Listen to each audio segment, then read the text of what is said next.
Bonjour, bonjour, comment allez-vous? Je vous salue, comment vous allez? Très bien, ça va aller. Chers amis, je vais vous dire quelque chose. Vous savez pourquoi l'année finit et nous disons que l'année a été mal passée?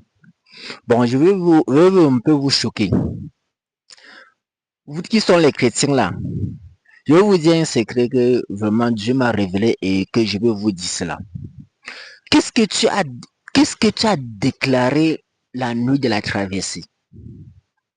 Qu'est-ce que tu as dit? C'est qu'il y a des choses que tu as rédigées pour l'année 2026. Je sais très bien. Mais au courant de janvier, février, mars, tu as oublié. Mais je suis venu te dire, rappelle-toi de ce que tu as écrit. Rappelle-toi de ce que tu as demandé à Dieu. Et tu dois vivre cela janvier, février, mars, avril, mai, juin. Après mai, c'est encore quoi là? Ah, c'est juin, juillet, août, septembre, octobre, novembre et décembre. Quand tu arrives déjà au 6e mois, tu dois déjà faire le bilan. Ce que j'avais demandé à Dieu, est-ce que je suis en train de vraiment marcher en ça? La plupart des gens demandent à Dieu des choses, mais au courant de l'année, ils ne marchent pas, passeront ce qu'ils ont demandé. Peut-être à la nuit de la traversée, tu as dit, Seigneur, je vais être un grand voyageur. Il est fait dans les affaires. Au lieu que tu te concentres, tu pars à l'école d'apprendre comment faire des affaires. Mais tu es là, tu restes à la maison, tu ne fais rien. À la fin, tu as dit que l'année s'est mal passée. Pourquoi? Parce que tu as demandé à Dieu au début de l'année, tu ne marches pas selon ça. Je suis en train de te dire, rappelle-toi de ce que tu as demandé à Dieu. Et marche selon ça, travaille ça, vive le succès de ce que tu as demandé. Tu comprends? Si tu as demandé à Dieu, je vais être rends-moi un grand menuisier en 2026. Mon frère, tu dois penser à menuiserie. Tu dois même rêver menuiserie. Tu dois travailler menuiserie. Tu dois même sortir, aller voyager, aller voir comment les autres menuisiers travaillent. Hein? Ne demande pas à Dieu que tu dois être meilleur dans la menuiserie et l'année tu es dans la maçonnerie. Ça ne doit pas bien se passer. Parce que tout ce que nous demandons à Dieu, Dieu nous accorde. Mais nous ne marcherons pas selon ce que nous on a demandé à Dieu. Je suis en train de te rappeler. Prends encore ton bout de cas. Prends encore ce que tu as déclaré à Dieu. Relis encore et marche selon cela. Et marche selon le succès. Parce que ce que tu as demandé à Dieu, Dieu a exaucé. Et tu as oublié. Rappelle-toi et marche selon ce que tu as demandé. Tu vas voir que l'année va finir en succès.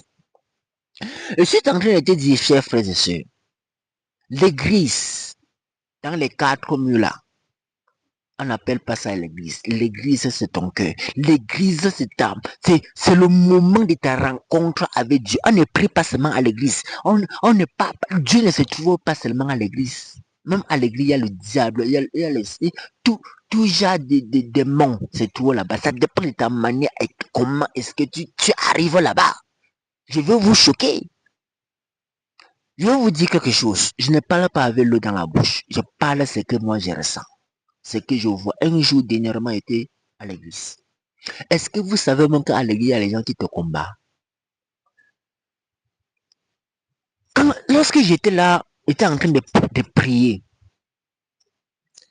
je sentais une faiblesse en moi. Mais comme l'homme de Dieu s'est levé, c'est comme si quelque chose est sorti sur ma tête. Je viens de quitter sur ma tête.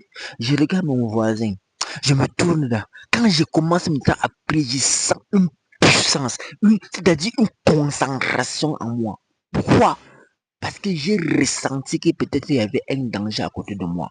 Et j'ai senti comment quelque chose quittait ma tête. Et j'ai commencé maintenant à prier avec puissance et autorité. Chers frères et sœurs, je vais vous choquer. Avant d'aller à l'église, priez d'abord à la maison. Parce que là, vous croyez que c'est il y a Dieu là, il y a aussi la rencontre de tous les esprits. Je vais vous dire la vérité. Même pour donner votre dîme à l'église, même pour vous donner votre offrande à l'église, quittez à la maison, déclarez d'abord sur ça. Priez, déclarez ce que vous voulez. Avant d'arriver à l'église, prenez seulement parti déposer. Je vais vous dire la vérité. Tous les rencontres là ne sont pas simples. Tous les rencontres là, il y a les gens qui se préparent avant de venir. Si tu es chrétien, prie, jeûne même avant d'aller à l'église. Si ça ne va pas, ne pas même pas. Je veux un peu choquer certaines personnes. Je vous dis vrai, je suis un chrétien baptisé. Reçu le Saint-Esprit, le baptême du feu. Quand je déclare, les choses se passent. Les gens qui me connaissent ne blaguent pas avec moi. Quand je déclare, il y a confirmation. Je vous dis vrai.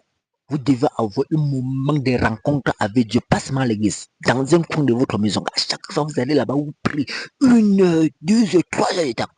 Le moment de lever même parfois la nuit, vers 2 heures, 4 heures, 3 heures. Le moment qui fait vraiment silencieux, c'est à ce moment qu'il faut déclarer. Et quand tu pries, couche-toi.